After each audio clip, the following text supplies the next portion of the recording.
प्रिय विद्यार्थियों, आज हम राष्ट्र कवि मैथिली शरणगुप्त द्वारा लिखित साकेत महाकाव्य से उद्धृत कैकेयी का अनुताप शीर्षक से कविता का रसास्वादन करेंगे। इस कविता में छंद जो है वो सवैया है, भाषा साहित्यिक खड़ी बोली है। अनुताप माने होता है पश्चाताप। जब राम को वनवास हो गया और भरत उनको मनाने के लिए चित्रकूट गए तो उनके साथ उनकी माताएं भी गई थीं।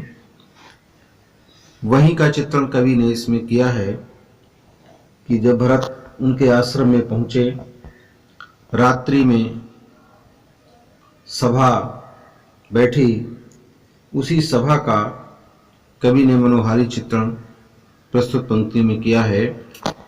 तदनंतर बैठी सभा उटज के आगे, नीले बितान के तले दीप बहु जागे, टकटकी लगाए नयन सुरों के थेवे, परिणामोत्सुक उन भयातुरों के थेवे।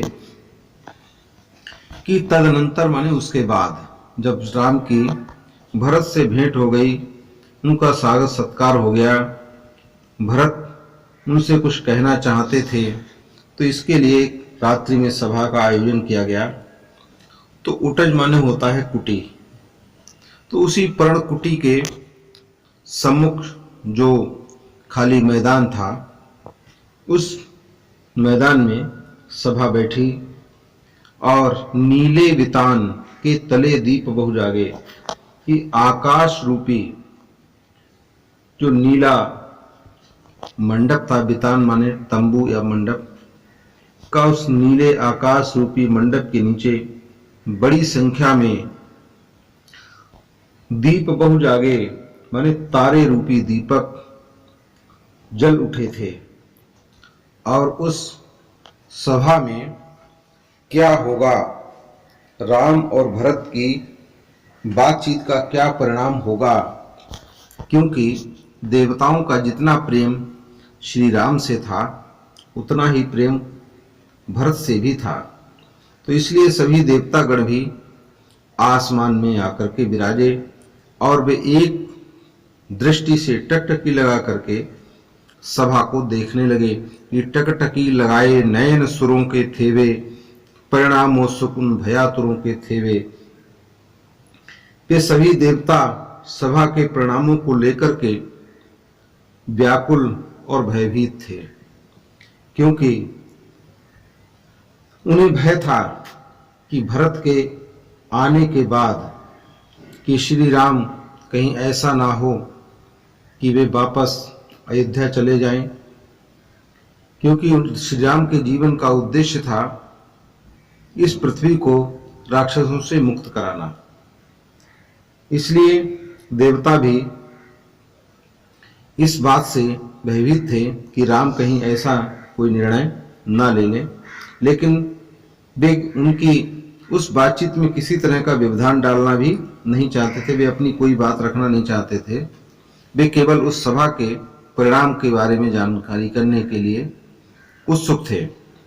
उत्फुल्ल करौंदी कुंज वायु रह रहकर, करती थी सबको पुल पुलक पूर्ण मह महकर। चूंकि जंगल का वातावरण था, पास में ही करौंदी के पुष्प खिले हुए थे, उनसे जो वायु के झोंके आ रहे थे, तो इसको लेकर के कवि ने अपनी कल्पना करते हुए कहता है कि ऐसा लगता था कि मानो करौंदी कुंज भी सभा के आयोजन पर आनंद मना रहा है और उस करौंदी कुंज से आती हुई शीतल मंद सुगंधित हवा वायु वहां पर उपस्थित सभी लोगों को पुलकित कर रही थी, अर्थात उन्हें आनंद और सुख प्रदान कर रही थी। करती थी सबको पुलक पूर्ण मह महकर। वह चंद्रलोक था कहाँ चांदनी वैसी, प्रभु बोले गिरा गंभीर नीर निधि। जैसी और वहां पर सभा स्थल पर चारों ओर ऐसी स्वच्छ चांदनी बिखरी हुई थी कि ऐसी सुंदर चांदनी शायद चंद्रलोक में भी नहीं छिटकती। कहने का आशय है कि वहां पर प्रकृति ने चंद्रलोक से भी अधिक सुंदर वातावरण सृजित कर दिया था। ऐसे अलौकिक आनंदपूर्ण शांत वातावरण के बीच अचानक भगवान श्री राम ने समुद्र के समान नीरनिध माने समुद्र के समान अत्यंत गंभीर वाणी में इस प्रकार कहना आरंभ किया। आगे श्री राम कहते हैं कि हे भरत भद्र अब कहो अभीप्सित अपना, सब सजग हो गए भंग हुआ ज्यों सपना।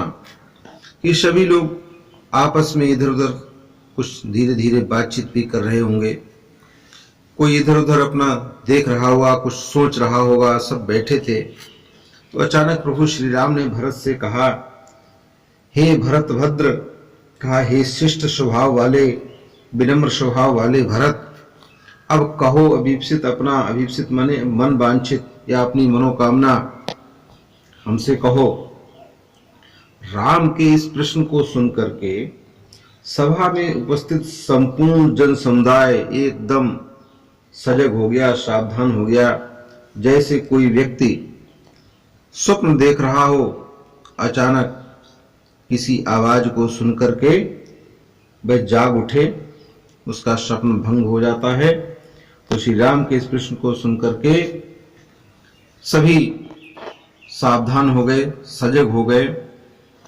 तो भरत ने श्री राम के इस प्रकार के प्रश्न को सुना और सुनने के बाद बड़े दुखपूर्ण हृदय से कहा कि हे आर्य श्रेष्ठ श्री राम, क्या हे आर्य रहा क्या भरत अभीप्सित अब भी मिल गया अकंटक राज्य उसे जब तब भी, कि मेरी कोई मनोकामना शेष नहीं रह गई। मेरी तो सारी कामनाएं पूर्ण हो गईं। मुझे अकंटक माने निष्कंटक बाधा रहित राज्य प्राप्त हो गया। तो जिसको राज्य प्राप्त हो जाए भला उसको उसकी क्या कामना शेष हो सकती है। पाया तुमने तरु तले अरण्य बसेरा, और आपको इस अरण्य माने जंगल में एक पेड़ के नीचे आपको बसेरा मिल गया। क्या फिर भी कोई मेरी कामना शेष रह गई? अब आप ही बताइए कि मेरी क्या कामना शेष रह गई। तन तड़प तड़प कर तप्त तात ने त्यागा। तात माने पिता ने। पिता ने, भरत ने भावुक होकर के कहते हैं कि पिता ने तड़प तड़प कर अपना शरीर त्याग दिया। क्या रहा अभीप्सित और तथापि अभागा, फिर भी ये अभागा भरत अभीप्सित रह गया, अर्थात इस अभागे भरत की फिर भी कोई मनोकामना शेष रह गई। मुझे दुख है कि मेरा जन्म इस अपयश को प्राप्त करने के लिए ही हुआ। हा, इसी अयश के हेतु जनन था मेरा, निज जननी ही के हाथ हनन था मेरा। भरत कहते हैं कि मुझे दुख है कि मेरा जन्म संसार में इसी अपयश को प्राप्त करने के लिए ही हुआ था, और मेरा मानसिक और चारित्रिक हनन स्वयं मेरी माता के ही द्वारा हुआ, कि मेरी माता ने ही इस संसार में मुझे बदनाम कर दिया। हर तरह से मेरी चारित्रिक मानसिक हत्या की गई।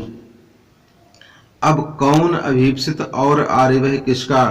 हे भाई, हे आर्य, जिस व्यक्ति का संपूर्ण संसार, जिसका संपूर्ण घर नष्ट भ्रष्ट हो चुका हो, भला अब उसकी क्या इच्छा रह जाएगी?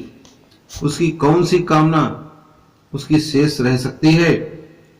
भरत आगे बोलते हुए कहते हैं, मुझसे मैंने ही आज स्वयं मुंह फेरा।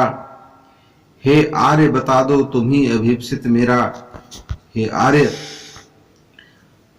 आज मुझे अपने ही जीवन से स्वयं ही गलानी हो रही है। मुझे अपना मुख देखने में स्वयं ही अच्छा नहीं लगता।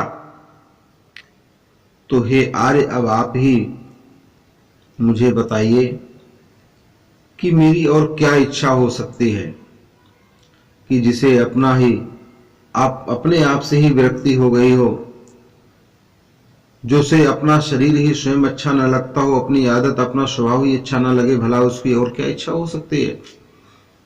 प्रभु ने भाई को पकड़ हृदय पर खींचा, रोदन जल से सब विनोद उन्हें फिर सींचा।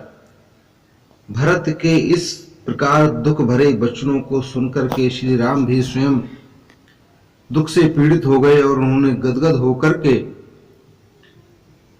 भरत को जबरदस्ती पकड़ करके अपने हृदय पर सिर लगा लिया और उनके ऊपर आंसुओं की वर्षा करने लगे। और उन्होंने कहा कि उसके आशय की थाह मिलेगी जिसको, जनकर जननी ही जान न पाई जिसको।